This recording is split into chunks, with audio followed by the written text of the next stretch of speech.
வணக்கம், இது அரண்சை. நான் தேவா பாஸ்கர். நீங்கள் பார்த்து கொண்டிருப்பது டீப் டைவ் பாட்காஸ்ட். இன்னைக்கு எபிசோட்ல எந்த விஷயத்த பேச இருக்கோம் அப்படின்னா, கடந்த ஆண்டு இதே சமயத்தில் தான் நாம் தமிழர் கட்சியினுடைய தலைமை ஒருங்கிணைப்பாளர் சீமான் பாரதியார் பற்றி ஒரு மேடையில பேசுறாரு. அதையொட்டி தான் பெரியாரை எதிரியாக அவர் முன்னிறுத்துறார். தமிழ் சமூகத்தினுடைய எதிரி பெரியார், பெரியாரை வீழ்த்துவதுதான் நாம் தமிழர் கட்சியினுடைய லட்சியம் அப்படின்ற அந்த டேக்லைனை கடந்த ஆண்டு இதே சமயத்துல தான் சீமான் கொண்டு வந்தாரு. அதுக்கப்புறம் நிறைய சர்ச்சைகள் போச்சு. சீமானிடம் முற்றுகை அப்படின்னு நிறைய சர்ச்சைகள்லாம் போச்சு. அதுக்கப்புறம் திரும்ப இதே ஆண்டு பாரதியினுடைய பிறந்த நாள் RSS மேடையில சீமான் மீண்டும் தோன்றாரு. மீண்டும் நாம் தமிழர் கட்சி பெரியார் தான் தமிழ்நாட்டிற்கு எதிரி, தமிழர்களுக்கு எதிரி அப்படின்ற விஷயத்த கட்டமைக்கிறாங்க. அவங்க பெரியார் ஏன் எதிரி அப்படின்ற காரணத்தை ஒட்டி நிறைய விஷயங்களை முன்வைக்கிறாங்க. பெரியார் தான் தமிழ்நாட்டை உயர்த்தான்னு இன்னொரு தரப்புல சீமானுக்கு மறுப்பு தெரிவித்து பெரியாரிய தோழர்கள் அவங்களும் கூட்டங்கள்லாம் நடத்திட்டு இருக்காங்க. இந்த சர்ச்சைகள் தொடர்பாக தான் இந்த பாட்காஸ்டை நம்ம பேச இருக்கோம். யார் கூட பேச இருக்கோம் அப்படின்னா, திராவிட கழகத்தினுடைய பிரச்சார செயலாளர், வழக்கறிஞர் தோழர் அருண்மொழி கூட தான். வணக்கம்.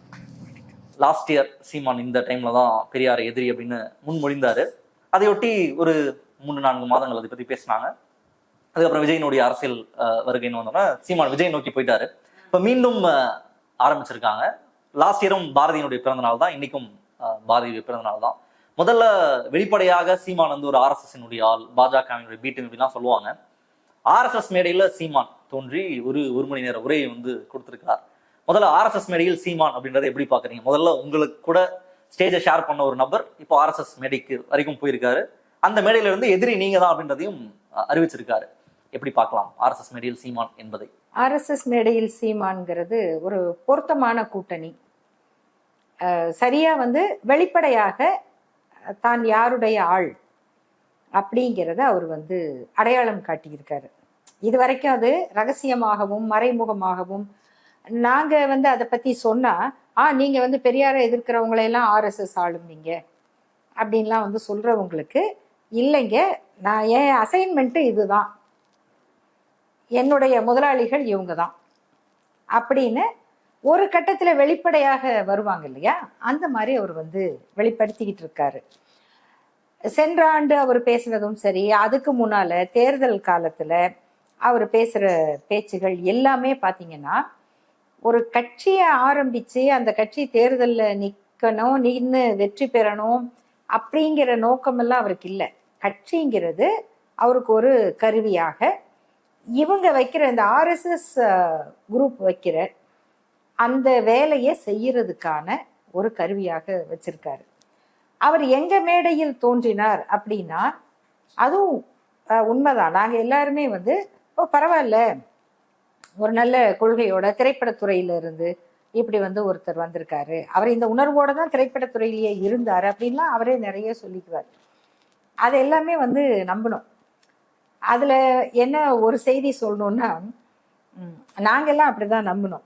கணிக்க தவறிட்டீங்களா சீமான்? ஆமா ஆமா ஆமா ஆமா. இதுல என்ன இருக்கு, நம்ம வந்து வாழ்க்கையில எவ்வளவு பேரை நான் நினைக்கிறத பாக்குற எல்லாருமே சரி என்ன அடிக்கணும் அப்படின்னு சொல்லுவாங்க. இந்த அனுபவம் வந்து அரசியல் மேடையில, பொது வாழ்க்கையில, எல்லா இயக்கத்திலையும் இருக்கும். இது ஒரு தனிநபர் அனுபவம் மட்டுமல்ல, ஒரு சமுதாய அனுபவம்.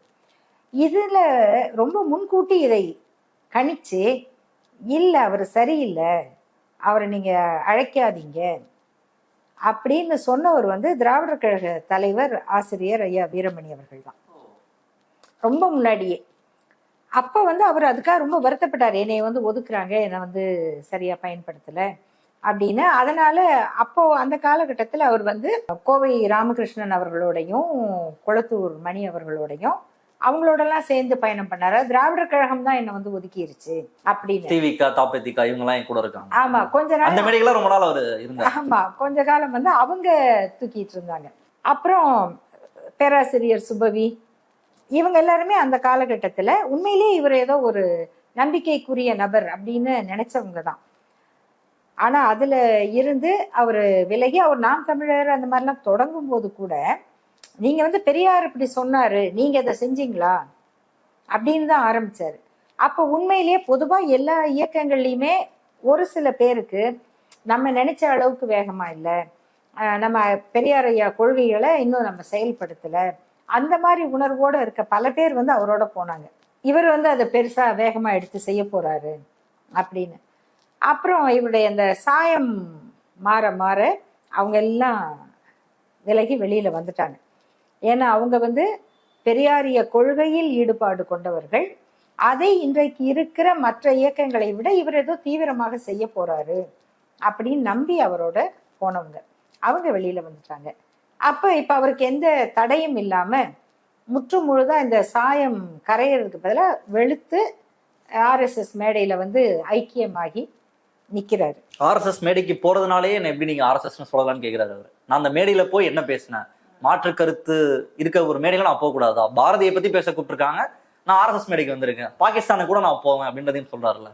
போனதுனாலே ஒரு ஆர்எஸ்எஸ் அப்படின்ற அந்த போறதுனாலேன்னு யாரையுமே சொல்ல முடியாது. இப்போ எங்களை எல்லாம் சில நிகழ்ச்சிகளுக்கு கூப்பிடுவாங்க, முதல்ல அது தெரியாது, அப்புறமா விசாரிக்கும் போது இது யாரு பின்னணி அப்படின்னு வந்தா நாங்க வந்து கொஞ்சம் எச்சரிக்கையாக அதை தவிர்த்துருவோம்.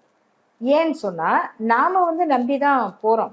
ஆனா அவங்க வந்து நாளைக்கு என்ன செய்வாங்கன்னா இந்த போட்டோ வச்சு பாருங்க இவங்கெல்லாம் வந்து எங்க அமைப்புக்கு வந்திருக்காங்க, எங்களை பாராட்டி இருக்காங்க, எப்படி அம்பேத்கர் பாராட்டினார், காந்தி பாராட்டினார், அது மாதிரி எல்லாம் பயன்படுத்துவாங்கங்கிறது நமக்கு பின்னாடி தெரிஞ்சதுனால ஆர்எஸ்எஸ் சித்தாந்த மேடைகள்ல நாங்க நேரடியாக கலந்துக்கிறது இல்லை.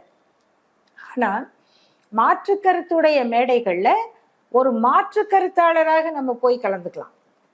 உங்க கருத்து வேற, என் கருத்து வேற, என் கொள்கை வேற, நான் இங்க வந்து என் கொள்கையை சொல்றதுக்கு வந்திருக்கேன் அப்படின்னு நீங்க உங்க கொள்கையை சொல்லிட்டு வந்தா தப்பு கிடையாது. அப்படி இல்லை, இது அந்த மேடையில போய் பேசினாருங்கிறது இல்லை.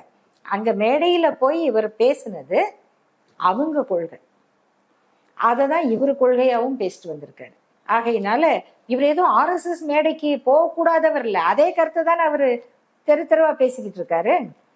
ஆர்எஸ்எஸ் கருத்தை பேசுறதுக்கு தெருவில் நின்று பேசினா என்ன, ஆர்எஸ்எஸ் மேடையில நின்று பேசினா என்ன? ஆகையினால அதனாலதான் நான் சொன்னேன் அது ரொம்ப பொருத்தமான மேடை அவருக்கு. நான் அது இல்லை, நான் இது இல்லை, நான் ஒன்றும் அவங்க ஆள் இல்லை அப்படின்லாம் சொல்லிக்கிட்டு இருக்கிறது போக நேரம் அவங்க மேடையிலேயே போய் அதே கருத்தை, அங்க ஒன்றும் ஆர்எஸ்எஸ்க்கு எதிரான கருத்தை அவர் பேசலையே. பாரதியார் என்னெல்லாம் கொண்டாடிட்டு வந்திருக்கேன் அவ்வளவுதான், மத்தபடி நான் ஆர்எஸ்எஸ் நீங்க அங்க பாரதியார் கருத்தை நீங்க என்ன பேசி இருக்கலாம்? பேராசைக்காரனடா பார்ப்பான், எனில் பெரியதுரை எனில் உடல் வேர்ப்பான், பிள்ளைக்கு பூணூலாம் என்பான், அப்படி ஆரம்பிச்சிருக்கலாமே. அப்படின்னு சொந்த ஜாதிக்காரனையே பேசியவன் பாரதி அப்படின்னு பேசி இருக்கலாம்ல. ஏன்னா இவங்களை பத்தி என்னென்னலாம் பாரதியார் பாடினாரு அதை பத்தி பேசி இருக்கலாம்ல. இஸ்லாமியர் கடையில போய் எல்லோரும் பார்க்கும்போது புரட்சி கவிஞர் பாரதிதாசன் போய் நின்று டீ குடிச்சவர் பாரதி. அவர் அந்த தொப்பி எதுக்கு, இந்த உடை எதுக்கு, இந்த மாதிரி அந்த எல்லா மதத்தையும் சேர்த்த கோலங்களை கொண்டவர் பாரதி அப்படியெல்லாம் பேசியிருக்கலாமே. பல்லாயிரம் பல்லாயிரம் கோடி கோடி அண்டங்கள் எல்லா திசையிலும் ஓர் எல்லையில்லாத வான வெளியில் நில்லாத சுழன்றோட நியமம் செய் அருள் நாயகன் அல்லா அல்லா அல்லான்னு பாரதியார் பாடியிருக்காரு. இதை போய் அந்த மேடையில பாடியிருக்கலாமே, இப்படி பாடிய பாரதின்னு. அங்க போய் நான் பிராமண கடப்பாறை எடுத்து பெரியார் எனும் கோட்டையை இடிப்பேன், திராவிட கோட்டை இடிப்பேன்ங்கிறது அவங்களுக்கு நீங்க கூலி ஆளுங்கிறது தானே. அவங்க இந்த வேலை நம்ம கொளுத்து வேலை செய்யறதுக்கு ஒருத்தரை வைக்கிறோம், அவர் என்ன சொல்லுவாரு, இதை எடுத்து இதை இடிக்கலாங்க, இதை எடுத்து இங்க பூசலாங்க, அதானே சொல்லுவாங்க. அதை தானே போய் அவர் பேசிட்டு வந்திருக்காரு. அதுல ஒன்றும் அந்த மேடையில் இந்த நாடகம் அப்படிலாம் சொல்றதுக்கு ஒண்ணுமே இல்லையே. ஒரு ஆர்எஸ்எஸ் மேடையில நீங்க வந்திருக்கீங்க அப்படின்ற ஒரு கேள்வி முன்வைக்கும் பொழுது இப்ப ராஜ்நாத் சிங் வந்து கலைஞர் சம்பந்தமான விழாவில் வந்து கலந்துக்கிறாரு, இப்ப திமுக வந்து பாஜக சார்பான ஒரு நிகழ்வுல போய் இதெல்லாம் ரொம்ப அரசியல்ல வந்து ஒரு சாதாரணமான விஷயம். இதை வைத்து நீங்க என்ன எனக்கு ஒரு சாயம் பூசக்கூடாது அப்படின்றதை முன்வைக்கிறாரு. செய்தியாளர் சந்திப்புல சொல்றாரு, அவர் சொல்லிட்டு போறாரு நான் இப்படிதான், ஆனா நீங்க அப்படி சொல்லக்கூடாது, அவர் தான் மாப்பிள்ளை, சட்டை அவரது இல்லைன்னு சொல்லக்கூடாது அப்படின்னு சொல்றாரு. நீங்க அரசியல் ரீதியாக தமிழ்நாட்டில் உள்ள திராவிட முன்னேற்ற கழகம், அண்ணா திராவிட முன்னேற்ற கழகம், மற்ற சில கட்சிகள், கம்யூனிஸ்டுகளை தவிர எல்லாருமே ஒரு காலத்துல பிஜேபியோட கூட்டணி வச்சிருக்காங்க. யாரும் ரகசியமா வைக்கல, பிஜேபியோட கொள்கையை பேசல, பிஜேபி ஆர்எஸ்எஸோட கொள்கையை பேசுறதுக்கு கூட்டணி வைக்கல. ஒரு காமன் அஜெண்டா, ஒரு பொது வேலை திட்டம், அதை வச்சுக்கிட்டு இதை செயல்படுத்துறதுல அவங்களும் வந்து அவங்க எல்லையை மீறக்கூடாது, நம்முடைய உரிமைகளை நம்ம விட்டு கொடுக்க கூடாது அப்படிங்கிற ஒரு ஒப்பந்தத்தோட வச்சிருந்தாங்க. அதுலேயுமே அவங்க சூடுபட்டாங்க. ஏன்னா இவங்க பேசுறது ஒண்ணு, செய்யறது வேற. இவங்களோட எந்த விதமான ஒட்டுமுறவும் வைத்துக்கொள்ள கூடாது அப்படிங்கிறத கலைஞர் அவர்களும் முடிவெடுத்தாரு, ஜெயலலிதா அவர்களும் அறிவிச்சாங்க. 2 பேரும் அரசியல் கட்சியில அனுபவம் மிக்க அந்த ஒரு முடிவை எடுத்து அவங்க வெளியிட்டாங்க. அவங்க வச்சாங்க, நான் வச்சேன். அவங்க அப்ப அவங்களே தான் தப்புன்னு சொன்னாங்களே, அப்புறம் உங்களுக்கு ஏன் புத்தி இல்லை இல்லையா? அவங்க அவங்க அப்படியே தொடர்ந்தாங்களா? அவங்க ஒரு நல்ல இயக்கம், நாங்க தான் விட்டுட்டோம் வாய்ப்பு அப்படின்னு சொன்னாங்களா? இவங்க ஆபத்தானவங்க, இவங்களோட கூட்டணி வைக்க கூடாது, நாங்க தப்பு பண்ணோம் அப்படின்னு சொல்லி தானே வந்தாங்க. அப்புறம் அதையே சொல்லிட்டு அதை நான் செஞ்சா தப்பான்னா அவங்களே தப்புனாங்க. அப்ப நீங்க செஞ்சாலும் தப்பு தான். குருமூர்த்தியினுடைய ஒரு ஆதரவை இந்த புள்ளியில இருந்து புரிஞ்சுக்கலாம். குருமூர்த்தி அவருடைய பேச்சையே போட்டிருந்தாரு. நாம் தமிழர் இயக்கம்ங்கிற பேரே அவர் தான் வாங்கி கொடுத்தாருன்னு தானே எல்லாரும். இதுல இல்ல வெளிப்படையாக குருமூர்த்தி அவருடைய அபிஷியலாவே போட்டாரு, இந்த பேச்சை கேளுங்க சீமான் பேசியிருக்காருன்றத. இதுக்கு முன்னாடி இது சொல்லப்பட்ட செய்தி, இப்ப வெளிப்படையா.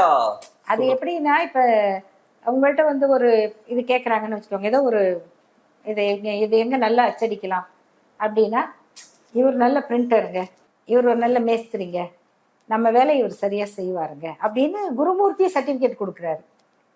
ஆகையினால அதுக்கு சீமான் தன்னை பொருத்தமானவராக இப்ப நிரூபித்திருக்கிறார். இப்ப திராவிட இயக்க பார்வையில பாரதியை எப்படி நீங்க பாக்குறீங்க? ஏன் அப்படின்னா, இப்ப தாமுகாசா ஒரு அறிக்கை விட்டுருக்காங்க, மதுக்கூ ராமலிங்கம் எழுதியிருந்தாரு. பாதி உண்மை ரொம்ப ஆபத்தானது, ஒரு பக்கம் எல்லாரையும் ஆட்கொள்ளக்கூடிய வேலையை வலதுசாரிகள் செஞ்சுட்டு இருக்காங்க, அதுல ஒண்ணுதான் பாரதி. பாரதி அந்த காலகட்டத்துல வாழ்ந்த ஒரு கவிஞர், அவரை அதோட தான் சேர்த்து நம்ம புரிஞ்சுக்கணும்.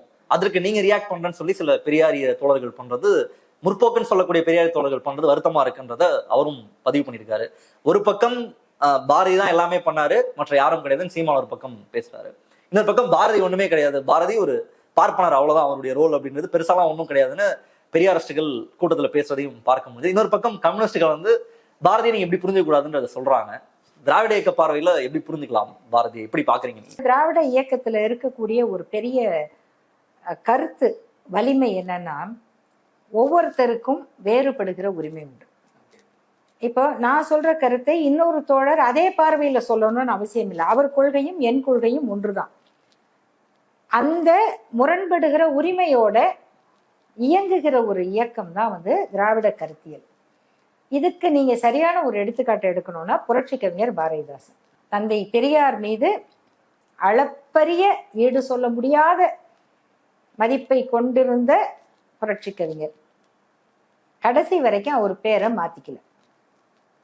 ஏன் மாத்திக்கல அப்படின்னா, அவர் 3 வகையில பாரதியாரை மதித்தார்.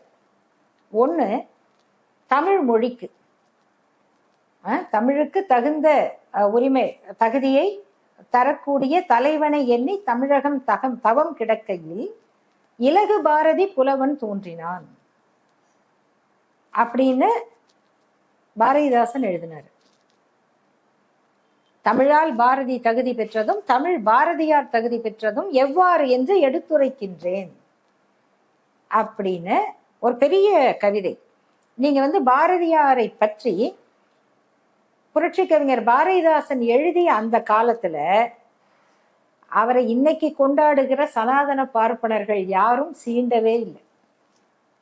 அவன் ஒரு பைந்தமிழ் தேர்ப்பாகன், சிந்துக்கு தந்தை, செந்தமிழ் தேனி சிந்துக்கு தந்தை, குவிக்கும் கவிதை குயில், இப்படி நிறைய அது சொல்லிக்கிட்டே போகலாம். ஏன்னா புரட்சி கவிஞரோட கவிதை அப்படி ஓடும், அதுவும் பாரதியாரை பற்றி எழுதும்போது. அப்போ தமிழுக்கு ஒரு தகுந்த மரியாதையை ஏற்படுத்திய புலவன் பாரதி, இது ஒரு கருத்து. 2வது, சாதி உணர்வுக்கு பாரதி எதிராக இருந்தார் அப்படிங்கிறது பாரதிதாசன் அவர்களுடைய பதிவு. நம்ம நிறைய ஒரு பாட்டு சொல்லுவோம், சாதி ஒழித்தல் ஒன்று, நல்ல தமிழ் வளர்த்தல் மற்றொன்று, பாதியை நாடு மறந்தால் மற்ற பாதி துலங்குவதில்லை அப்படின்னு இன்னும் 4 வரி வரும். அதாவது சாதியை களைந்தால் நன்னீர் ஏறி தண்டமிழ் நீரினை ஏற்கும், சாதி பிணிப்பை தவிர்த்தால் தவிர்த்த தோல் தான் தண்டமிழ் வாளினை தூக்கும். இது நான் இப்ப நினைவுல இருந்து சொல்றேன் என்று அவர் உரைத்த இன்சொல் இன்றும் என் செவியில் இருக்கிறது அப்படின்னு பாரதிதாசன் எழுதினாரு. அப்போ இதெல்லாம் தானே எழுதினாரு. அப்போ ஒன்று தமிழ், இன்னொன்று சாதி ஒழிப்பில் அவருக்கு அக்கறை இருந்தது அப்படிங்கிறது புரட்சி கவிஞருடைய கருத்து. மூன்றாவது அவருடைய வாழ்க்கை முறை. அவர் வாழ்க்கையில ஒரு சனாதன பார்ப்பனராக வாழவில்லை. எல்லா விதமாகவும் அவர் தன்னை அதுல இருந்து அப்புறப்படுத்திக்கிட்டு அவங்களோடலாம் கலந்து வாழ்ந்தாரு அப்படிங்கிறத அவர் பதிவு பண்ணியிருக்காரு. இப்போ இது புரட்சி கவிஞருடைய பார்வை. ஆனா அதே காலகட்டத்துல ஒரு சிலர் அது அவர் சுதேசமித்திரன்ல வேலை செஞ்சிருக்காரு. அப்புறம் பார்ப்பனர்கள்ல ஒரு சிலர் அவரை ஏத்துக்கிறாங்க. அப்ப தந்தை பெரியார் எழுதுறார் 37ல, பாரதியை இவங்க ஏத்துக்கிறதுக்கு காரணமே அவருடைய ஆரிய கருத்துக்கள் தான் அப்படின்னு தந்தை பெரியார் எழுதியிருக்காரு. அப்ப இது எங்க இருந்தது? இதுவும் பாரதியிடம் இருந்தது. ஏன்னா அவர் காந்தியையும் பாடினார். நீங்க மகாத்மா காந்தி அப்படின்னு சொன்னா, வாழ்கணியம்மான் இந்த வையத்து நாட்டிலெல்லாம் தாழ்வுற்று வறுமை மிஞ்சி விடுதலை தவறி கெட்டு பாழ்பட்டு நின்றதாம் ஓர் பாரத தேசம் தன்னை வாழ்விக்க வந்த காந்தி மகாத்மா நீ வாழ்க அப்படின்னு எழுதினவர் பாரதியார் தான். அதே சமயம் உப்பென்றும் சீனி என்றும் உள்நாட்டு சேலை என்றும் செப்பி திரிவாரடி கிளியே இவர் செம்மை மறந்தாரடி அப்படின்னு காந்தி நடத்தின உப்பு சத்தியாகிரகத்தை, அந்த மாதிரியான அந்நிய துணிகள் பகிஷ்கரிப்பு, இதை பற்றி ஏளனமாக எழுதினவரும் பாரதியார் தான். அப்ப அவருக்கு என்ன இருந்திருக்குன்னா திலகர் சார்பு. திலகரை அவர் ரொம்ப திலகர் சார்பு இருந்தது அவருக்கு இருந்திருக்கு.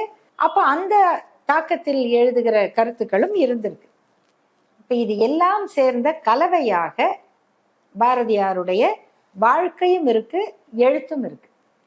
இதுல இது இப்ப திராவிட இயக்க பார்வையில பாரதியார் என்பவர் வெறும் அழகியல் தமிழ் உணர்வு மட்டும் பாடிய கவிஞர் இல்லை. அதுல நம்ம முரண்படுகிற இடங்கள் இருக்கு. எப்படின்னா, தமிழின் தொன்மை அப்படின்னு பேசும்போது ஆதிசிவன் பெற்று விட்டான் என்னை அகத்தியன் என்றோர் ஆரிய மைந்தன் வேதியனாய் இலக்கணம் செய்தான் அப்படின்னு எழுதுறாரு. இதுதான் பார்ப்பனர்களுடைய நீண்ட நாள் முயற்சி. தமிழ் மொழியே உடுக்கையிலிருந்து வந்தது, டமாரத்திலிருந்து வந்தது அப்படிங்கிறதும், அதுக்கு இலக்கணம் எழுதின அகத்தியன் அவர் அங்கிருந்து இமயமலையிலிருந்து இங்க நடந்து வந்தவர், அவர் கமண்டலத்துக்குள்ள வச்சிருந்தாரு. இந்த மாதிரி கரடி விட ஆரிய பிற்போக்கு கருத்துக்களுக்கு வலு சேர்க்கிற வேலையை பாரதி செஞ்சிருக்கார். இல்ல, அவர் அதை நம்பியே எழுதியிருக்காரு. நம்ம அதெல்லாம் மறைக்கவே கூடாது.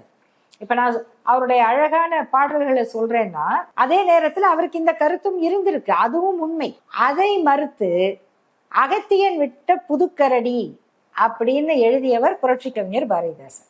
அப்போ பாரதியை மதிக்கிறோம் அப்படிங்கிறதுக்காக அவர் சொன்ன எல்லாத்தையும் பாரதிதாசனே ஏத்துக்கல.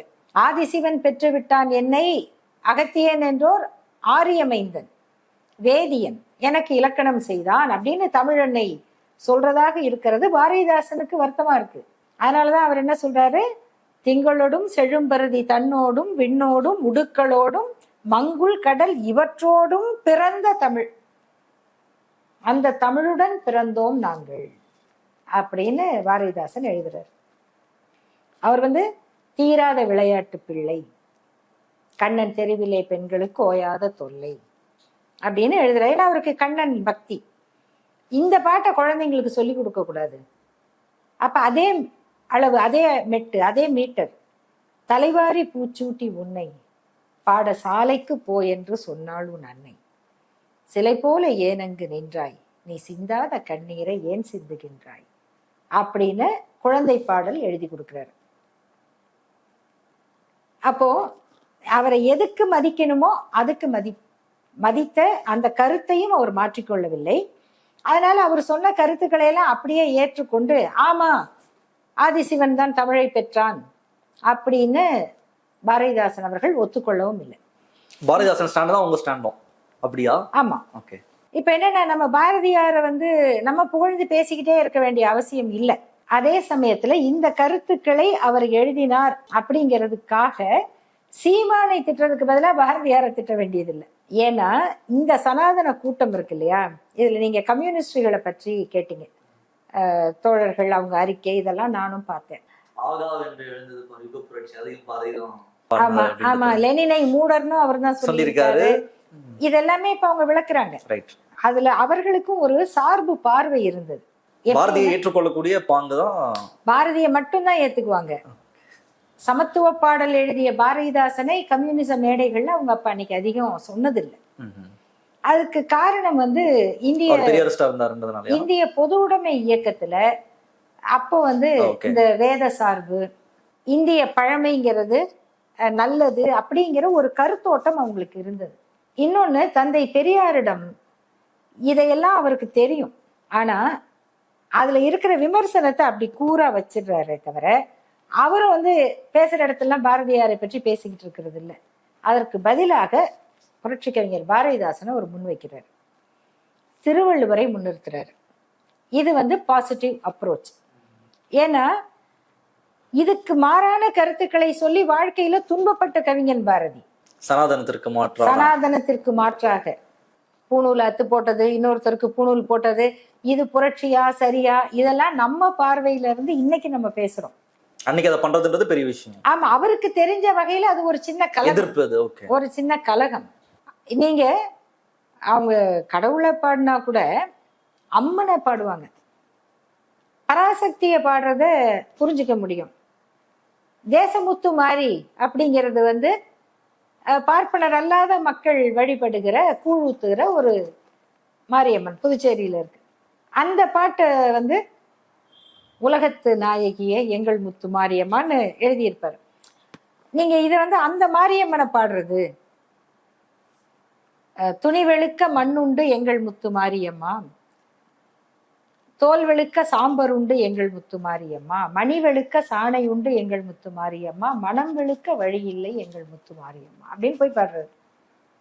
பல கற்றும் பல கேட்டும் பயனொன்றும் இல்லை அடி அப்படின்னு போய் முத்துமாரியம்மனை பாடுறது, இஸ்லாமியர்களோட நட்புல இருக்கிறது, அல்லாவை பத்தி பாடுறது, ஈசன் வந்து சிலுவையில் மாண்டான், 3ஆம் நாள் உயிர்த்து எழுந்தனன், நம்மை அவர் நித்தம் காப்பார், நம் அகந்தையை நாம் அழித்து விட்டால் அப்படின்னு எழுதியிருக்காரு.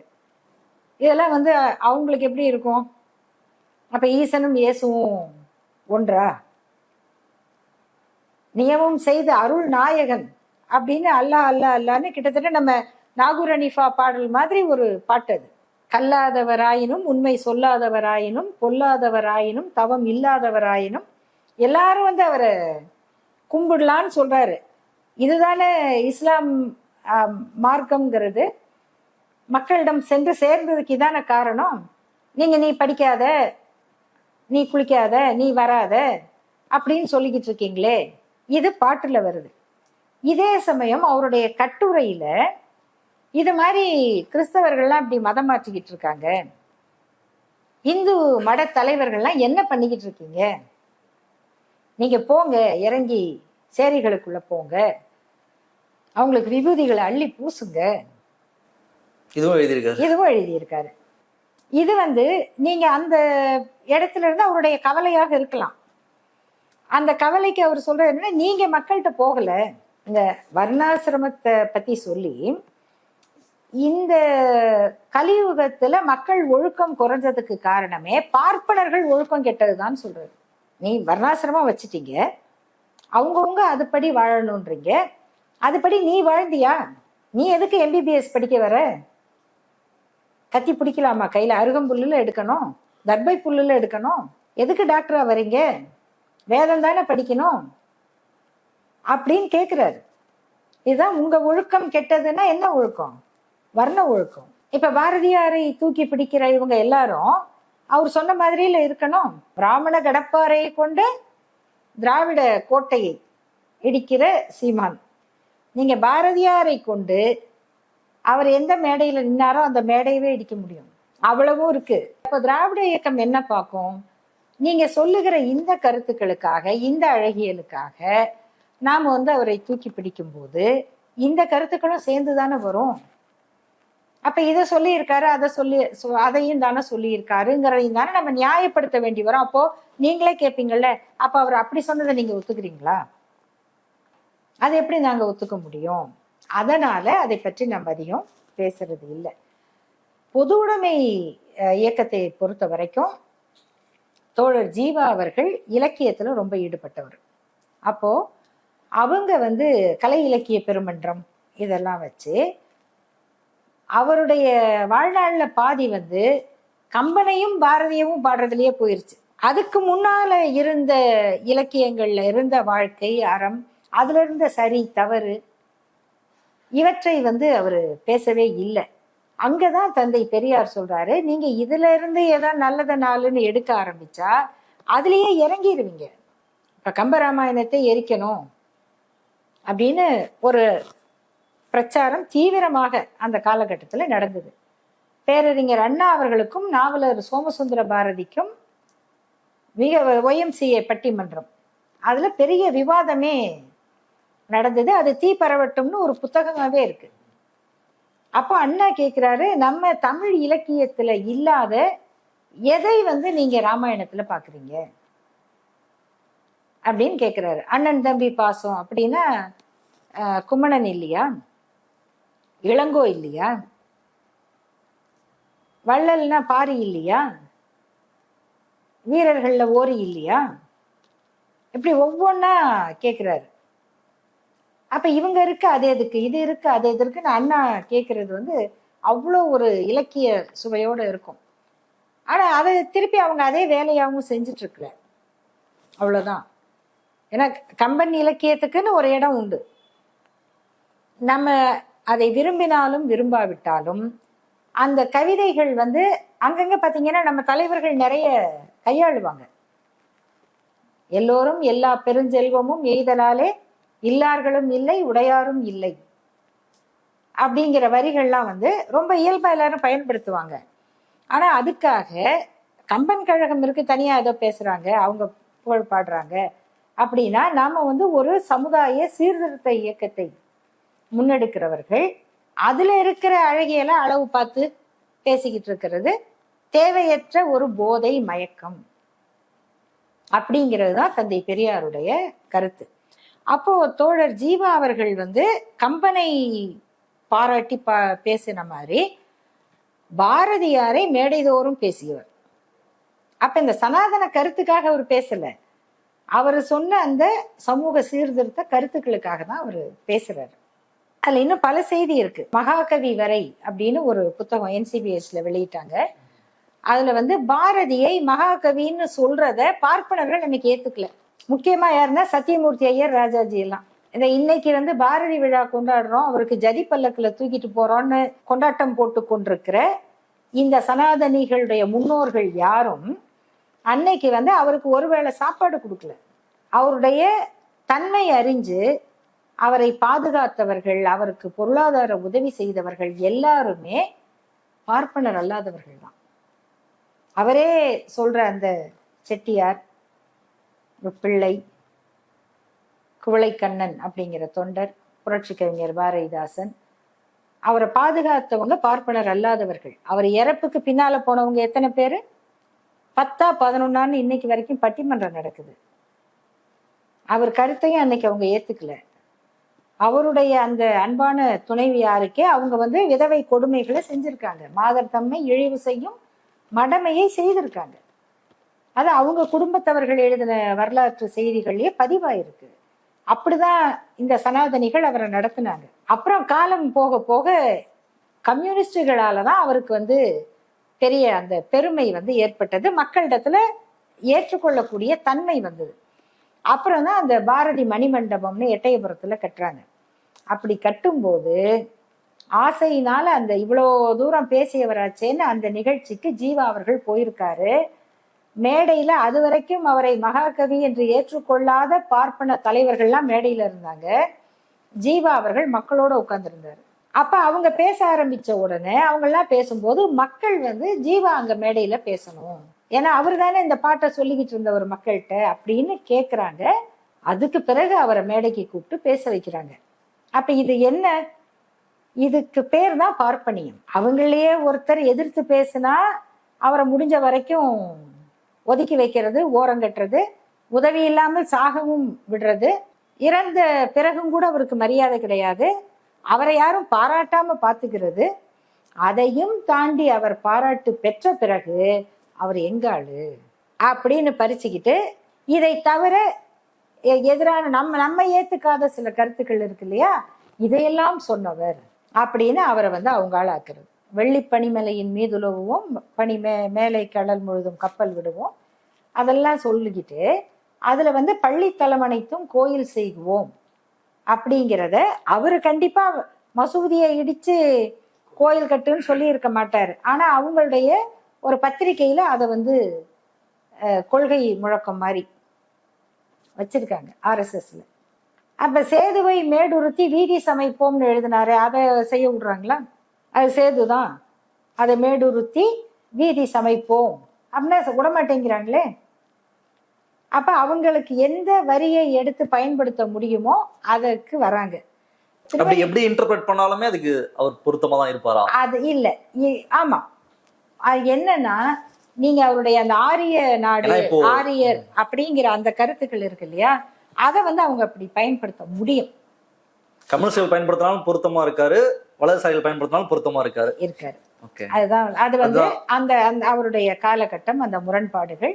அதனாலதான் திராவிட இயக்கம் ஒரு காலத்துல எப்போன்னா அவருடைய 100ஆண்டு விழா நடந்தப்போ நிறைய விளம்பரம் பயங்கரமா பேசினாங்க. அப்போ கம்பனுக்கு பிறகு ஒரே கவிஞன் பாரதி, அப்புறம் பாரதிக்கு பிறகு கண்ணதாசன் தான் அப்படின்னு எல்லாரும் எழுதினாங்க.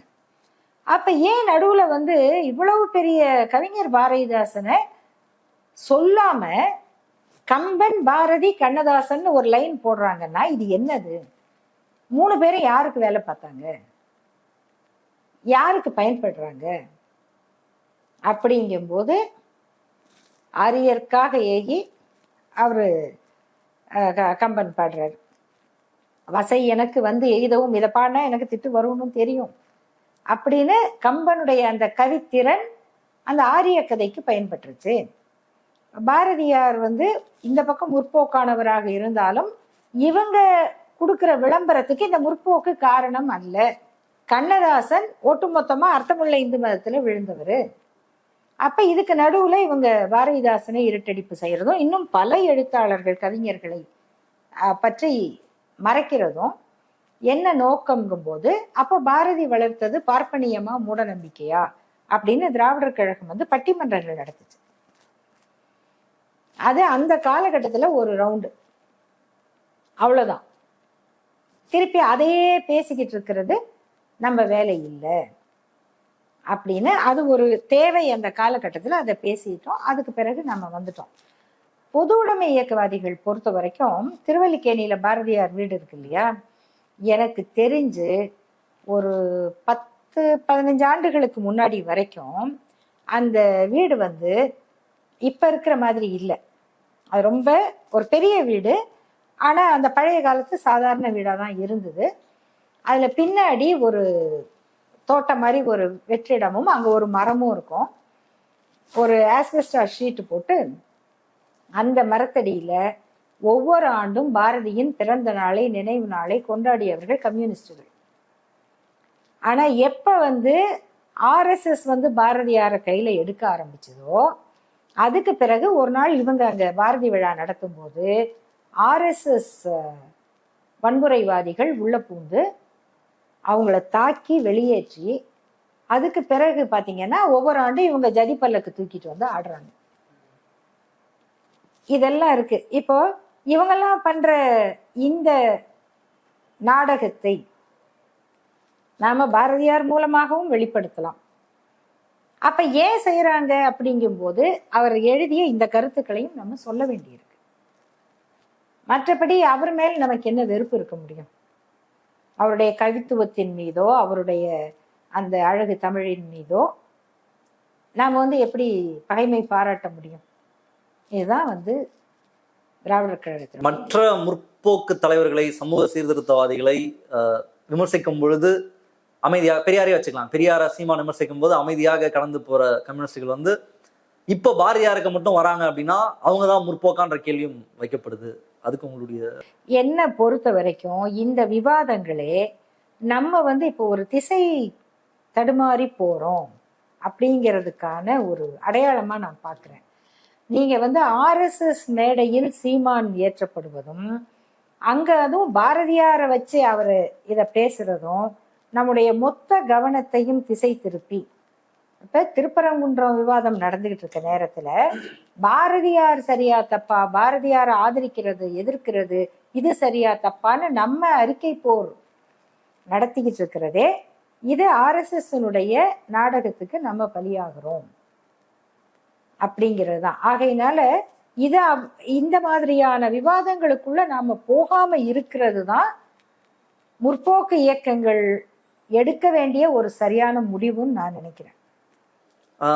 நீங்க பாரதி பத்தி குறிப்பிடும் பொழுது 2 சைடுமே அவருக்கு இருந்துச்சு, இதையும் பண்ணாரு அதையும் பண்ணாரு அப்படின்ற மாதிரி சொல்றீங்க. இப்ப சீமானுடைய தம்பிகள் சீமான் தரப்புல இருந்து பெரியாரை விமர்சிக்கும் பொழுது அவங்க அதை தான் சொல்றாங்க. ஒரு டைம்ல ஒரு ஒன்னொன்னு பேசினாரு, அப்போ ஒன்று பேசுவாரு, திமுக எதிர்ப்பாரு, திரும்ப திமுக ஆதரிப்பாரு, காங்கிரஸ் எதிர்ப்பாரு, காங்கிரஸ் ஆதரிப்பாரு. ஸோ அவரை வந்து நீங்க ஒரு மிகப்பெரிய ஒரு சீர்திருத்தவாதி அவர் தான், அவர் இல்லைன்னா தமிழ்நாட்டினுடைய தலையெழுத்து மாறி இருக்காதுன்னு சொல்ற அளவுக்குலாம் ஒன்றும் கிடையாது அப்படின்ற இந்த கருத்தை தான் வைக்கிறாங்க. அதை ஒப்பிட்டு பார்க்க முடியுமா? ரெண்டும் ஒண்ணுன்னு சொல்ல முடியுமா? தந்தை பெரியாரை பொறுத்த வரைக்கும் அவருடைய நீண்ட பொது வாழ்க்கையில் அவர் ஒவ்வொரு காலகட்டத்தில் ஒரு நிலைப்பாடு எடுக்கிறார், தன்னுடைய நிலைப்பாட்டை மாற்றிக்கொண்டும் இருக்கிறார். அப்படி மாற்றிக்கொள்ளும் பொழுது ஒவ்வொரு முறையும் அதுக்கு அவர் ஒரு விளக்க அறிக்கை எழுதுவார். யாராவது படிக்க தெரிஞ்சவங்க, தமிழ் படிக்க தெரிஞ்ச யாராவது இந்த மாதிரி விமர்சனம் வைக்கிறதுக்கு முன்னால அந்த நிலைப்பாடை எடுத்ததற்கு பெரியார் சொன்ன காரணம் என்ன, அந்த காரணத்துல உங்களுக்கு நியாயம் இருக்கா இல்லையா அது வேற. ஆனா எப்போ ஒருத்தர் வந்து அப்படி வெளிப்படையா பேச முடியும்னா தன்னுடைய முடிவு சுயநலத்துக்கானது அல்ல, சமுதாயத்துக்கானது. ஒரு தோல்வி வரும்போது யாராவது அதெல்லாம் இல்லை நாங்கள் ஒன்றும் தோக்கலை அப்படி சொல்றதுதான் பார்த்துருக்கோம். இது எனக்கு தோல்விதான் இப்படி எழுதுகிற தலைவரை பார்த்துருக்கீங்களா? இது எனக்கு தோல்விதான், இதை எப்படி வெற்றியாக மாற்றி காட்டுவது என்பது எனக்கு தெரியும். அதே மாதிரி அவர் யாரை எந்த கட்டத்தில் ஆதரிச்சாரு, எப்போ எதிர்க்கிறாரு, இது எல்லாவற்றுக்கும் அவருடைய எழுத்துக்களிலும் பேச்சுக்களிலுமே விளக்கம் இருக்கு. அதை எதையுமே படிக்காம நேத்து நீங்க வெள்ளை சட்டை போட்டிருந்தீங்க, இன்னைக்கு பச்சை சட்டை போட்டிருந்தீங்க, நீங்க மாறி மாறி தானே சட்டை போடுறீங்க அப்படின்னு கேட்டா அந்த கேள்விக்கு எவ்வளவு மதிப்பு இருக்கோ அதுதான் இந்த கேள்விக்கான ஒரு பதில். எல்லா கிரெடிட்டையுமே வந்து பெரியாருக்கு கொடுத்துறோம். பெண் உரிமை, பெண் விடுதலை, அல்லது வந்து தமிழ்நாட்டுக்கு வந்து தமிழ் உணர்வை கொடுப்பது, இப்படி எல்லாத்துக்கும் நம்ம வந்து பெரியாருக்கு கொடுத்துறோம். பாரதி எல்லாத்தையுமே பண்ணிட்டாரு அப்படின்ற ஒரு முக்கியமான விஷயத்த வந்து சீமான் சொல்லியிருந்தாரு. எல்லாத்தையுமே பாட்டுல சொல்லிட்டாரு. உங்களுக்கு வந்து பெண் விடுதலை வேணுமா, ஒரு போட்டோ போதும், பாரதி நின்றுட்டு இருப்பாரு, அவங்க மனைவி வந்து உட்காந்துருப்பாங்க, பெண் விடுதலை வந்துருச்சு. ஜாதி ஒழிப்பு வேணுமா, ஜாதி ஒழிப்பு பாப்பான்னு பாட்டு எழுதியிருக்காரு. நீங்க என்ன சொல்லுங்க, யூ நேம் இட், அது எல்லாத்தையுமே பாரதி பாட்டிலேயே பண்ணி முடிச்சிட்டாரு. அதுக்கப்புறம் நீங்க என்னடா வந்து நீங்க வந்து தமிழ்நாடு பேர் வச்சு நீங்க தான் கிளைம் பண்ணீங்க, என்ன நீங்க பண்ணீங்க, எல்லாத்தையும் முன்னாடி பாரதி பண்ணிட்டாரு அப்படின்ற சொல்றாங்க. இந்த கூட்டமும் ரொம்ப அதுக்கு ஆர்ப்பரித்ததை பார்க்க முடிஞ்சது. இதை நீங்க அது கூட்டமா, அது கம்மியா தான் இருந்தா அவரே சொன்னாரு காலிச்சா. அது அந்த அந்த பெரும் கூட்டத்துல இருந்தது 2 வகை. ஒன்று சீமானை இந்த வேலைக்கு பணித்தவர்கள், இன்னொன்னு அவர் பேசினா கை தட்டுறதுக்காக எப்பயும் வர்றவங்க. சந்தானம் எல்லாம் வருவார்ல, அது மாதிரி அவர் சொல்றதுக்குள்ளேயே கை தட்டுவாங்க, அவர் பேசுறதுக்கு முன்னாடியே சிரிப்பாங்க. இதுக்காக கொஞ்சம் பேரை அவர் கூட்டிட்டு, ஆமா, அத இது மாதிரி எல்லாம் பல சைகை மொழியில பேசக்கூடியவங்க இவங்க பாதி பேரு, அவரை இந்த பேச வச்சவங்க பாதி பேர். அதனால அவங்க கைத்தட்டதான் செய்வாங்க. நீங்க பெரியார் தான் எல்லாவற்றையும் செய்தாரா, இந்த கேள்விக்கு முன்னால பெரியார் செய்தாரா, அதை யாராவது இல்லைன்னு சொல்றாங்களா, இல்ல அதையும் சொல்றாங்களா எனக்கு தெரியல. ஒண்ணுமே பண்ணலன்னு சொல்றாங்க. ஒண்ணுமே பண்ண எதிரா பண்ணாருன்றாங்களா? பெரியார் வந்து எல்லாரையும் விதவை ஆக்கணும், விதவை கோலம் பண்ணணும், விதவைகள் படிக்க கூடாது அப்படின்னு பெரியார் சொன்னாரு அப்படின்னு மட்டும்தான் இவங்க சொல்லல. விதவை பெண்கள் வெளியில் வரக்கூடாது அப்படின்னு பெரியார் சொன்னாரு அப்படின்னு அது மட்டும்தான் இவங்க பேசல. இது வரைக்கும் இவங்க வைக்கிற விமர்சனங்கள் என்ன அப்படின்னா, இவருக்கு முன்னால் அவரும் இதை செய்தார். இப்ப திராவிடம் அப்படிங்கிற பேரு இந்த கருத்துக்களை கேட்டா எங்க தாத்தா அயோத்திதாசர் செய்தாரு. அப்ப அயோத்திதாசர் தான் திராவிடம்னு தொடங்கினாரு, நீங்களா தொடங்குனீங்க அப்படின்னு கேக்குறீங்க. சரி, அயோத்திதாசர் தொடங்கின திராவிடத்தை நீங்க ஏன் எதிர்க்கிறீங்க? பெரியார் தான் தெலுங்கர்களை மறைப்பதற்கு திராவிடம்னு பேர் வச்சாருன்னு அயோத்திதாசர் எதுக்கு அந்த பேர் வச்சாரு? அப்ப அயோத்திதாச பண்டிதர் சொன்ன கருத்துக்கள்ல இருந்து திராவிடம்ங்கிறதுல இருந்து தந்தை பெரியாருடைய தொடர்ச்சி என்ன? ஒண்ணு தமிழ் வளர்ச்சி, மறைமலை அடிகளார் தமிழ்கடல், திருவிக அவர்கள் தமிழ் தென்றல், இவங்கெல்லாம் செய்யாததையா பெரியார் செய்தார்? இதான் அடுத்தது. அப்படி யாருமே சொல்லல. தந்தை பெரியார் இந்திய எதிர்ப்பு போராட்டத்தை மாநாடு நடத்தும் போது அந்த பெரும் கூட்டத்துக்கு மறைமலை அடிகளார் தான் தலைமை தாங்க சொல்றாரு. ஏன்னா இத கருத்து ரீதியாக பேசுறதுக்கு தமிழ் அறிஞர்கள் தான் இருக்கணும் அப்படின்னு சொல்றாரு. ஆனால் அந்த கூட்டத்தை நடத்தியவர் தந்தை பெரியார். தமிழ் தென்றல் திருவிக ஒரு திராவிடர் கழக மாநாட்டுல 40களின் இறுதியில திராவிட நாடு படத்தை திறந்து வைக்கிறார். அவர் கம்யூனிஸ்ட், தொழிற்சங்கவாதி, தமிழ் பற்றாளர், இந்த அனைத்து சிறப்புகளும் அவருக்கு உண்டு.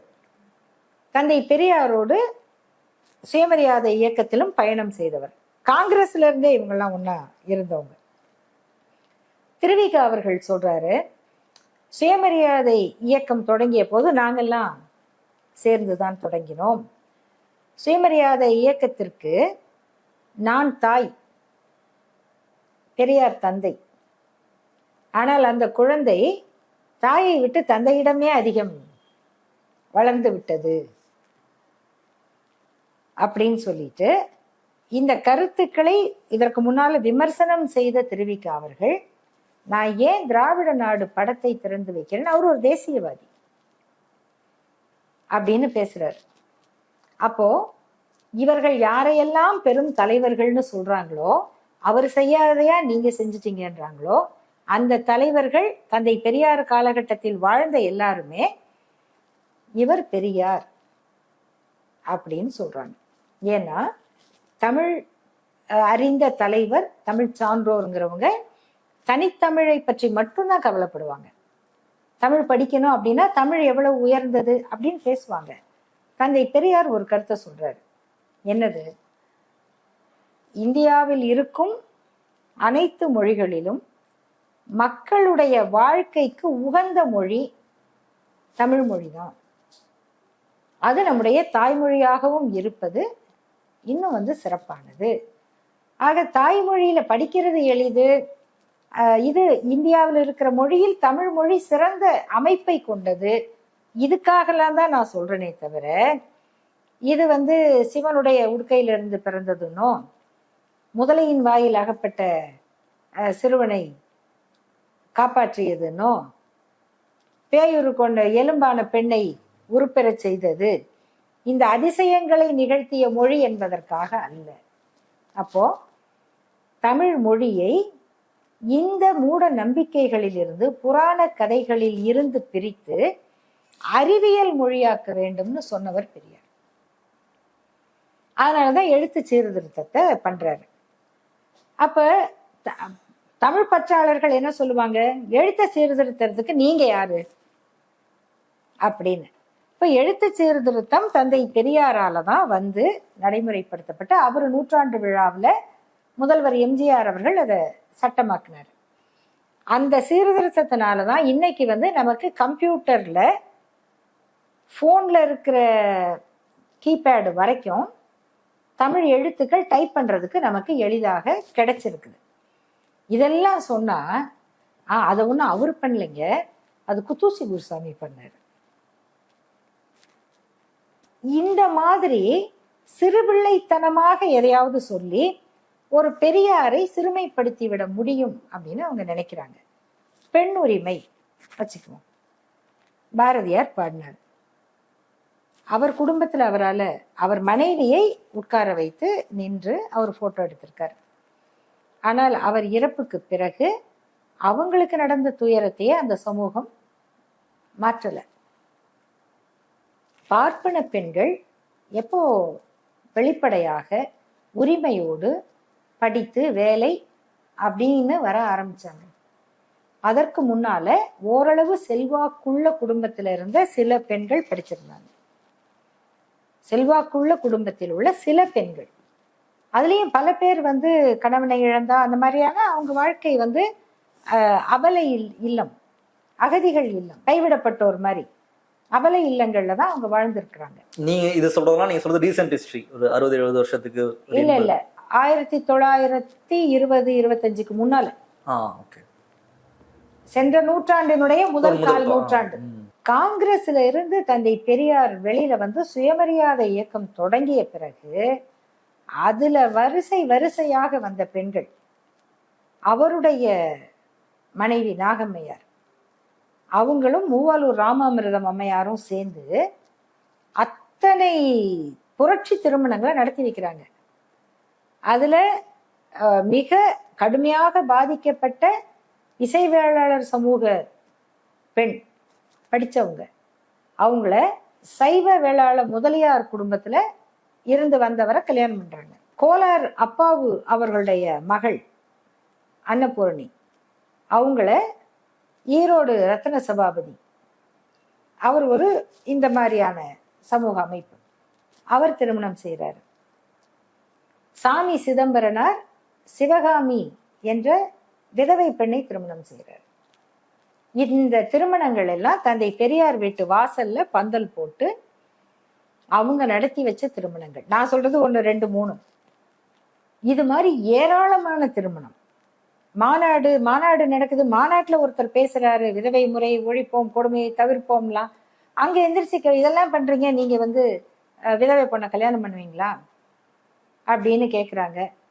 ஏன், நான் தயார், பொண்ணு இருந்தா சொல்லுங்க, இந்த பாருங்க பொண்ணை கூட்டிட்டு வந்திருக்கோம் அப்படின்னு அங்கேயே திருமணம் நடந்திருக்கு. மஞ்சுளாபாய்னு ஒரு அம்மா, அவங்க தஞ்சை சரபோஜி மன்னர் அரண்மனையில் அவங்க அப்பா வேலை பார்த்தவர்.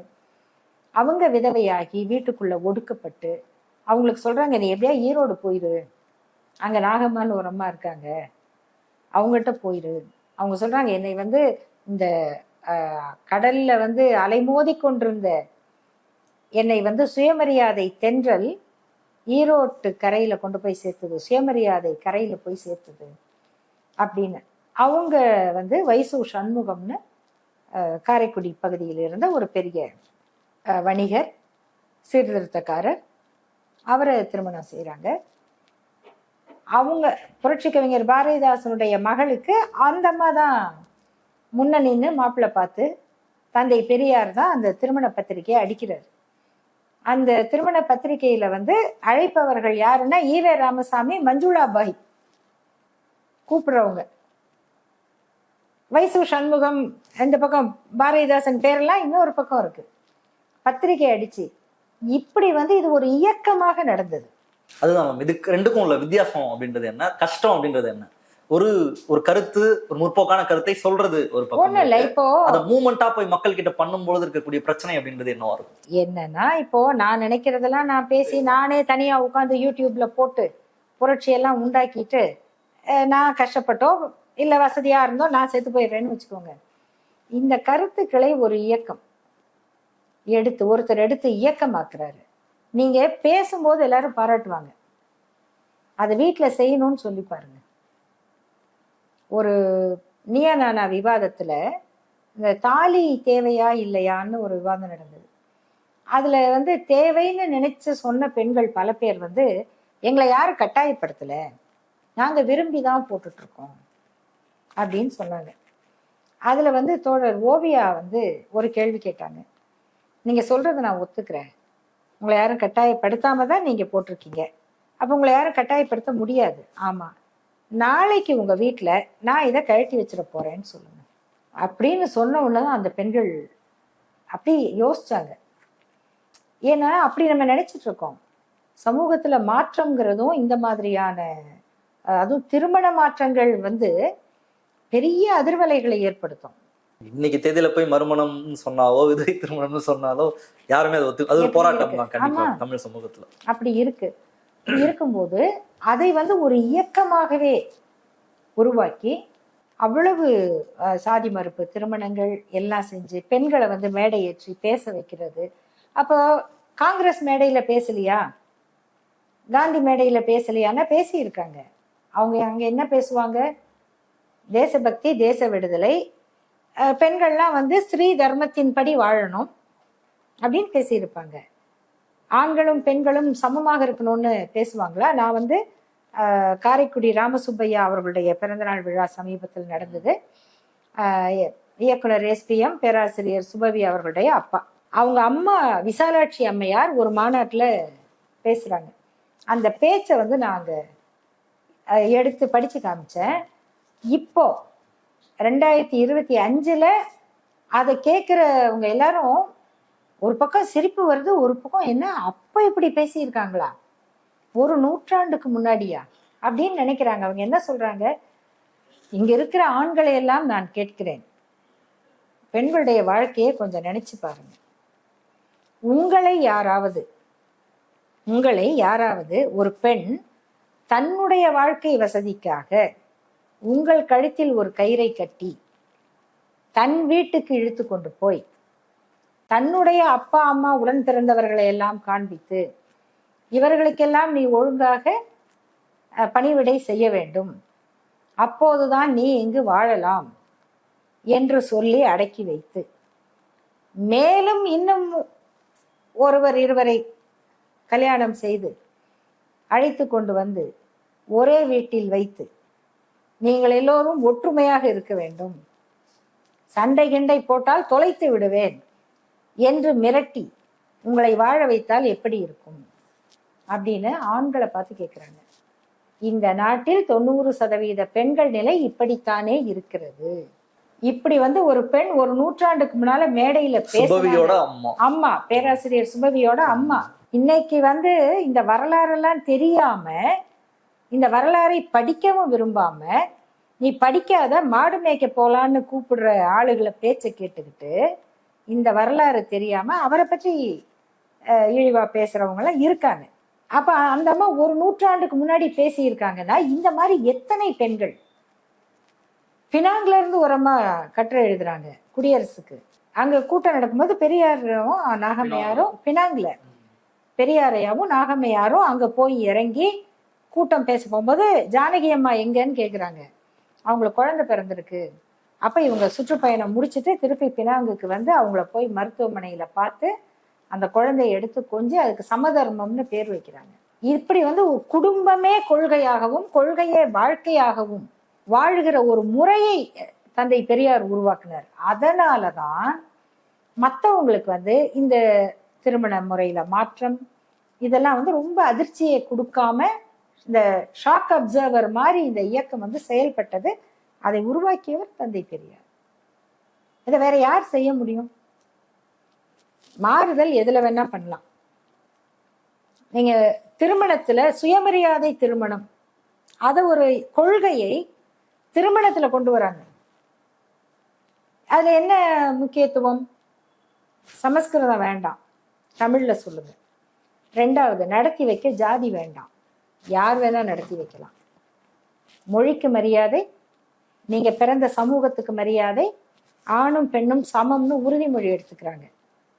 ஆண் பெண் சமத்துவம், பெண்ணுக்கு சுயமரியாதை, இதெல்லாம் வந்து ஒரு பெரிய கொள்கை பிரச்சாரத்தை திருமண மேடையில போய் அந்த திருமண முறையே பிரச்சாரம் தான். அப்ப அதை கேட்குறாங்க, நீங்க ஏன் இதை இந்து திருமணத்துல பண்றீங்க அப்படின்னா, ஏற்கனவே இஸ்லாமிய திருமணத்திலும் கிறிஸ்தவ திருமணத்திலும் அதை நடத்தி வைக்கிறதுக்கு ஜாதி கிடையாது. அது ரெண்டுமே வந்து பெண்ணுடைய சம்மதத்தோட நடக்கிறது. இந்து திருமணத்துல மட்டும்தான் நடத்துறதுக்கு ஜாதி வேணும். பெண்ணை வந்து தானம் கொடுக்கறது, கன்னிகா தானம். அதனால இது இந்து திருமணத்துல இதை கொண்டு வரேன். அப்படி எல்லாத்தையும் யோசிச்சு விதவை திருமணங்களை நடத்தி வச்சதுல தந்தை பெரியாருக்கு முன்னால பெயர் பெற்ற ஒருவர் இருந்தார். அவர் ஈஸ்வர் சந்திர வித்யாசாகர்னு பேர். ஆந்திரா பகுதிகளில் இருந்தவர். அவர் அதை ஒரு இயக்கமாவே பண்ணாரு. அதை மட்டும்தான் பண்ணார். தமிழுக்காக உழைச்சவங்க தமிழுக்காக பேசுவாங்க, விதவை திருமணத்தை நடத்துறவங்க விதவை திருமணம் நடத்துவாங்க. இது அத்தனையும் சேர்த்து ஒரு இயக்கமாக நடத்தினவர் பெரியார். அதனால்தான் இந்த மாற்றம். நான் கேட்கிறேன், நீங்க இன்னைக்கு தமிழ்நாட்டுல எந்த குடும்பத்துல போய், என் பேர் அருள்மொழி, எங்க பெரிய அண்ணன் பேரு மகிழ்நன், அடுத்த அண்ணன் பேரு இளவழகன், ஒரு அக்கா பேரு தேன்மொழி, இன்னொரு அக்கா பேரு மான்விழி. சரி, எங்களுக்கு தான் அப்பா பெரியாரிஸ்ட் பேர் வச்சார். எங்க குடும்பத்துல அடுத்த தலைமுறை இருக்கும்ல, ஒரு பையன் பேரு அறவாழி, அறிவாழி, அருளாழி. அறம், அறிவு, அருள், இது ஒரு குடும்பம். நிறைமொழி, தன்னிழல், இது ஒரு குடும்பத்துல பேரு. யாழ் திலீபா, இது 1987 அந்த திலீபாங்கிற பேரை நான் வச்சேன். ஆனா அந்த ழகரம் இருக்கணும், தமிழின் சிறப்பு எழுத்து இருக்கணும். அதோட எங்க அண்ணி யாழ்ப்பாணத்துக்காரங்க, அதனால அவங்க அடையாளமும் இருக்கணும், நம்ம இதை மட்டும் சொல்லக்கூடாது அப்படின்னு எங்க அப்பா யாழ் திலீபா அப்படின்னு பேர் வச்சார். அந்த குடும்பத்துல இன்னொரு பையன் பேரு மறைமொழி, என் பொண்ணு குயில்மொழி, எங்க அண்ணனோட ஒரு பையன் தமிழர் தலைவர். ஏங்கப்பா இப்படி வைக்கிறீங்கன்னு கேட்குறோம். ராஜராஜன் பேர் வைக்கலையா? அந்த மாதிரி வைக்கலாம், தந்தை பெரியாருக்கு அது பட்ட பேர், அதனால அந்த மாதிரி பேர் வைக்கிறேன் அப்படின்னு. இது நான் ஒரு எடுத்துக்காட்டுக்கு சொல்றேன். இதை போல நீங்க தூய தமிழ் பெயர்கள் கொண்ட பெரும்பாலான குடும்பங்களை பார்த்தா அதுல பெரும்பகுதி திராவிடர் கழக குடும்பமா இருக்கும், தந்தை பெரியார் கொள்கையில வந்தவங்களா இருப்பாங்க. இன்னொரு பகுதி பாவாணர் பாவலரேறு பெருஞ்சித்திரனார் வழியில வந்த தமிழியக்கத்தை சேர்ந்தவர்களாக இருப்பாங்க. ஒரு பகுதி திராவிட முன்னேற்ற கழகத்தை சேர்ந்தவங்களா இருப்பாங்க. இந்த மூணும் சேர்ந்துதான் இந்த பெயர்களை நீங்க பார்க்க முடியும். ரெண்டாவது, புத்தன், அசோகன், கௌதமன், சித்தார்த்தன், சங்கமித்ரை, இந்த பெயர்கள் எந்த குடும்பத்துல இருக்குன்னு பாருங்க. பன்னீர்செல்வம், முத்தையா, சவுந்தரபாண்டியன், அம்பேத்கர், இந்த பெயர்கள் எந்த குடும்பங்கள்ல இருக்குன்னு பாருங்க. Stalin, Rousseau, Ingersoll, பிராட்லா, Socrates, Aristotle, இந்த பெயர்கள் எந்த குடும்பத்துல இருக்குன்னு பாருங்க. இது அத்தனையும் இயக்கம்ங்கிறதே இப்படிப்பட்ட குடும்பங்களுடைய தொகுப்பாக தமிழ்நாட்டுல இருந்தது, இருக்கிறது, இருக்கும். இந்த பாதுகாப்பை வச்சுக்கிட்டு தான் இந்த விவரம் தெரியாத நம்ம சின்ன தம்பிங்க எல்லாம் நீங்க என்ன செஞ்சிட்டீங்க அப்படின்னா, வீட்லயே நீ என்ன செஞ்சுட்ட, ஏன் என்ன பெத்தன்னு கேட்குற பிள்ளைங்க இருக்காங்கல்ல, அவங்கள எப்படி பாக்குறோமோ அப்படிதான் நான் இந்த தம்பிங்களை பாக்குறேன். பெரியாரை அப்படி கேன்சல் செஞ்சிட முடியுமா? அதுதான் இப்போ கேள்வி. பெரியாரை கேன்சல் செய்யற வேலைதான். அதுக்கு ஒருத்தரை முன் வச்சுட்டே இருக்காரு. பிரபாகரனை கூட முன் வச்சாரு. அவரை வச்சுட்டு அவர் ஒரு தலைவர், அவரை வச்சு நீங்க எப்படி இவர் எப்படி நீங்க தலைவர்னு சொல்லலாம் அப்படின்னு சொல்றாரு. இப்போ பாரதிய கொண்டு வரதா இருக்கட்டும், அல்லது நிறைய பேர் பண்ணிட்டாங்க, நீங்க ஐயர்ன்றதுனால அவர் நீங்க கேன்சல் பண்றீங்கன்னு சொல்லி பெரியாரை கேன்சல் செய்வது அப்படின்றதுதான் அவங்களுடைய அஜெண்டாவா இருக்கு. இந்த முயற்சியில நீங்க எப்பயுமே ஒரு சீர்திருத்த கருத்து, முற்போக்கு, மாறுதல், இதை சொல்றதுக்கு ஒரு தலைவர், ஒரு இயக்கம் இருக்கும்போது 100க்கு 100 பேரும் அவர் அப்படியே ஏத்துக்குவாங்க அப்படின்னு சொல்ல முடியாது. ஆனா தமிழ்நாட்டுல மட்டும்தான் பக்தி உள்ள பல பேர் இருந்தாலும் பெரியார் இல்லைன்னா இது நடந்திருக்காதுங்க. இத சொல்றவங்க பிஜேபியிலேயே இருக்காங்க. தமிழ்நாட்டுல எங்களுக்கு இந்த இடமாவது இருக்குன்னு சொன்னா உங்களுக்கெல்லாம் பயந்துகிட்டு தான் அப்படின்னு சொல்றவங்க இருக்காங்க. நாங்க பல இடங்கள்ல போகும்போது, ரயில்லையோ பொது இடங்கள்லையோ பார்க்கும்போது அவங்க குங்குமம் இதெல்லாம் வச்சிருப்பாங்க, கையில கயிறுலாம் கட்டி இருப்பாங்க. சரி, நம்ம பாட்டுக்கு பார்த்துட்டு இருந்தா திடீர்னு கிட்ட அது மாதிரி வணக்கமா அவங்க இதெல்லாம் பார்ப்போம், நல்லா சொல்றீங்க, இதான் தேவை, விட்டுறாதீங்க அப்படிம்பாங்க.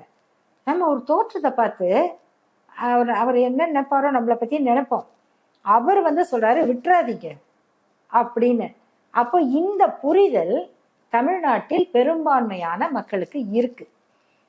இதை தவிர கொஞ்சம் பேருக்கு எப்பொழுதுமே எல்லாரும் பாராட்டுறதுனாலேயே ஒரு சிலர் வெறுப்பாவாங்க.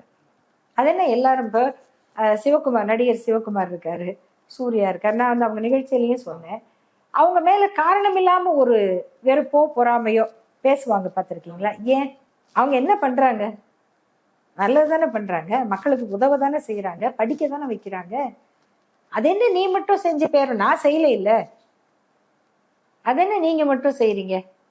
இது ஒரு வகையான அந்த பிம்பத்தின் மீது ஏற்படுகிற ஒரு பொறாமை உணர்வு.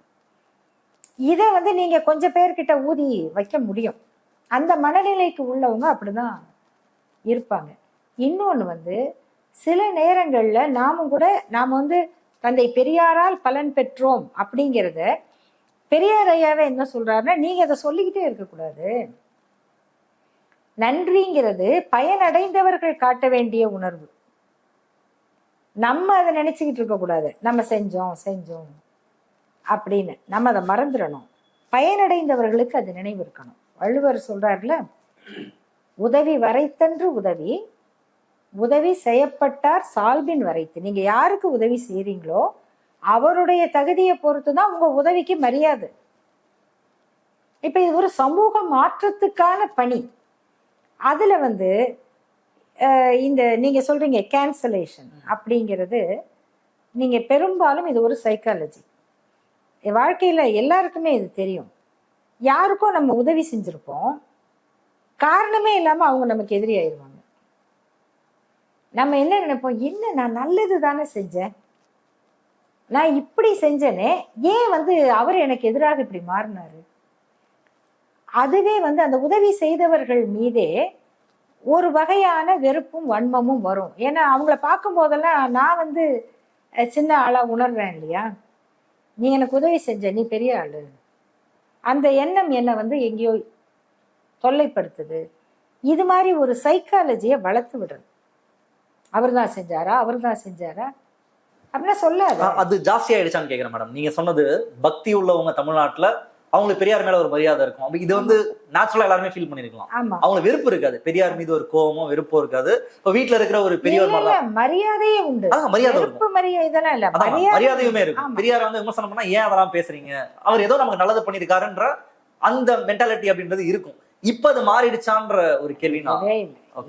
நீங்க அந்த காலத்திலயும் ராமசாமி கழுதை செத்து விட்டது அப்படின்னு செவுத்துல எழுதியிருக்காங்க. பெரியார் மறைவுக்கு பிறகு அவர் இருக்கும் போதே, அவர் விருதுநகர்ல மீட்டிங் பேச போறாரு, அவர் இருக்கிற இடத்துக்கு எதிரில் செவுத்துல எழுதுறாங்க ராமசாமி கழுதை செத்து விட்டது. அப்ப அவர்கிட்ட கேக்குறாங்க, இது மாதிரி இருக்கு, கூட இருக்கவங்களுக்கு கோவம் வரும். அவர் சொல்லு, என்ன இதுக்கு போய் கோவப்படுறேன், அவன் வாழ்கன்னா நான் வந்து 2 வருஷம் கூட வாழ்ந்துட போறேன்னு, வாழ்கங்கும் போது நான் மகிழ்ச்சி அடைஞ்சாதான், அவன் செத்து போயிட்டான்னு எழுதுனா நான் துக்கப்படணும். அவன் வாழ்கன்றதுக்காக நான் வந்து மகிழ்ச்சி அடைய போறதும் இல்லை, அவன் கடுமையா எழுதுனாங்கிறதுக்காக நான் வருத்தப்பட போறதும் இல்லை. பெரியார் யாரு அப்படின்னா, இடும்பைக்கு இடும்பை படுப்பர், இடும்பைக்கு இடும்பை படாதவர். இந்த திருக்குறளுக்கு அர்த்தம் தேடி பார்த்தா தெரியும். துன்பத்துக்கு துன்பம் கொடுப்பார்கள், துன்பத்தால் துன்பம் அடையாதவர்கள். அதனால அவர் வாழும் போதே இந்த விமர்சனங்கள் அங்க இருந்திருக்கு. அப்படிப்பட்டவங்க இன்னும் கொஞ்சம் பேர் இருப்பாங்க. மக்கள் தொகை எண்ணிக்கைக்கு ஏற்ப அந்த எண்ணிக்கையும் கொஞ்சம் வரும். அவங்க காலம்தான் அவங்களுக்கு அந்த உணர்கிற அறிவையும் பக்குவத்தையும் ஏற்படுத்தும் நான் நம்புறேன். இறுதியா ஒரே ஒரு கேள்வியோட முடிக்க விரும்புறேன். இதுவரைக்கும் பெரியாரிஸ்டுகள், பெரியார் தொண்டர்கள் யாரும் உண்மையான எதிரியை சந்திக்கவில்லை. முதல் முறையாக சீமான், நான் தான் வந்து உங்களுக்கு உண்மையான எதிரி, நீங்க யார வேணா எதிரியா நினைச்சிட்டு இருக்கலாம், நான் தான் உங்களுடைய உண்மையான எதிரி அப்படின்றத டிக்ளேர் பண்றாரு. அடுத்து தொடர்ச்சியாக நிகழ்வுகள் இருக்கு. சமத்துவ பாட்டன் பாரதி, சாதிவெறி ஈவேரான ஒரு கூட்டம் நடத்துறாங்க. பெரியாரை போற்றுவோம்னு சொல்லி பெரியாரை இழிவுபடுத்துவதற்கான 2026 முதல் மாநாடோ கூட்டமோ நடத்துறாங்க. முதல் எதிரி வந்து அவர் தான் அப்படின்றத அவர் டிக்ளேர் பண்ணிருக்காரு. உங்களுடைய பார்வையில? எனக்கு இது 2-3 பதில் சொல்லணும், நான் சொன்னா எப்படி எடுத்துக்குவீங்கன்னு தெரியாது. நானும் ஒரு ரவுடிதான். இது 2 இருக்கு. ஒண்ணு வந்து வடிவேல் சொல்லிக்கிறது. இன்னொன்னு வந்து விஜய் சேதுபதி சொல்லிக்கிறது. விஜய் சேதுபதியை பார்த்து நயன்தாரா சொல்ற பதில் இருக்கு. இந்த காட்சிகளை எனக்கு நினைவுக்கு வருது. விடுங்க, அவ்வளவுதான் நினைவுக்கு வருது. அதோட விட்டுருவோம். யார் யாருக்கு எப்படி தோணுதோ அவங்க யோசிச்சுக்கிட்டோம். இது ஒண்ணு. ரெண்டாவது, தந்தை பெரியாரை இப்படியெல்லாம் பேசுவதன் மூலமாக கேன்சல் பண்ணிட முடியுமா, இழிவுபடுத்த முடியுமா அப்படின்னா, விமர்சனங்களை வரவேற்றவர் பெரியார், இழிவுகளை எதிர்கொண்டவர் பெரியார். அவர் எப்பயுமே என்ன சொன்னாருன்னா, என்னுடைய பிரச்சாரத்தை என் எதிரிகள் பார்த்து கொள்ளுவார்கள். இப்ப எதிரிகளோட அடிமைகள் பார்த்து கொள்ளுகிறார்கள், எதிரிகளுடைய எடுபிடிகள் பார்த்து கொள்ளுகிறார்கள். அவ்வளவுதான் வித்தியாசம். பார்ப்பனியத்தினுடைய வரலாறுங்கிறது வந்து பிரகலாதன், விபீஷணன், எட்டப்பன், இந்த வரிசை தான். எட்டப்பன்களை வந்து வரலாறு நினைவு வச்சுக்கிறது இல்லை. விபீஷணன் அப்படிங்கிற பேரை வந்து தமிழர்கள் விரும்புறது இல்லை. பிரகலாதனை யாரும் பாராட்டுறதில்லை. அவ்வளவுதான். பெரியாருடைய கருத்துக்கள் எந்த அளவுக்கு விமர்சனமாக வருதோ அதை விட ஆக்கப்பூர்வமாக வளரும். எந்த அளவுக்கு இழிவுபடுத்துகிறார்களோ அதை விட வேகமாக சிறப்பு பெறும். கவிஞர் கருணானந்தம் சொன்ன ஒரே ஒரு வரி இருக்கு, அதை மட்டும் சொல்றேன். ஏன்னா கடலூர் நிகழ்ச்சியில அவர் எங்க ரிக்ஷால போகும்போது எந்த இடத்துல அவர் மீது செருப்பு வீசப்பட்டதோ அதே இடத்தில் அவருக்கு சிலை வைக்கப்பட்டது. செருப்பொன்று வீசினால் சிலையொன்று முளைக்கும் என்பதுதான் பெரியார் வரலாறு. இப்ப பெரியார் என்பவர் ஒரு தனி மனிதராக இல்லை, இன்னைக்கு ஒரு தத்துவம். இது வந்து பெரியார் மீது வீசப்படுகிற அவதூறுங்கிறது அந்த தத்துவத்தின் மீது தொடுக்கப்படுகிற தாக்குதல். இந்த தத்துவம் தான் நம்மை தன்மானம் உள்ளவர்களாக வாழ வைத்து கொண்டிருக்கிறது அப்படிங்கிறது பேசுறவங்களுக்கும் புரியும். ரொம்ப நன்றி மேடம், நிறைய விஷயங்களை தெரிவிச்சிருக்கீங்க. கண்டிப்பாக மக்களுக்கு பயனுள்ளதாக இருக்கும். எனக்கு ரொம்ப ரொம்ப யூஸ்ஃபுல்லாக இருந்தது. நிறைய தினம் நேரம் ஒதுக்கி உங்களுடைய கருத்துக்களை பகிர்ந்தமைக்கு ரொம்ப ரொம்ப நன்றி. வீடியோ பிடிச்சிருந்தா லைக், ஷேர், சப்ஸ்கிரைப் பண்ணுங்க. உங்களுடைய கமெண்ட்ஸ் என்ன அப்படின்றத நிச்சயமாக போடுங்க. மற்ற நிகழ்ச்சியில் சந்திப்போம். நன்றி. அரண்சை நண்பர்களுக்கு வணக்கம். அரண்சை ஊடகம் சுயேட்சையாக இயங்குவதற்காகவே உருவாக்கப்பட்டது. நாம் செய்கிற வேலை உண்மையிலேயே மக்களுக்காக செய்கிறோம் என்பதை நீங்கள் நம்பினால், வாய்ப்பு இருந்தால் இந்த ரேசர் பே QR கோடுக்குள்ளே நீங்கள் வந்து அதை ஸ்கேன் பண்ணி எங்களுக்கு உங்களால் இயன்றதை விருப்பம் இருந்தால் ஆதரவு தெரிவிக்கலாம்.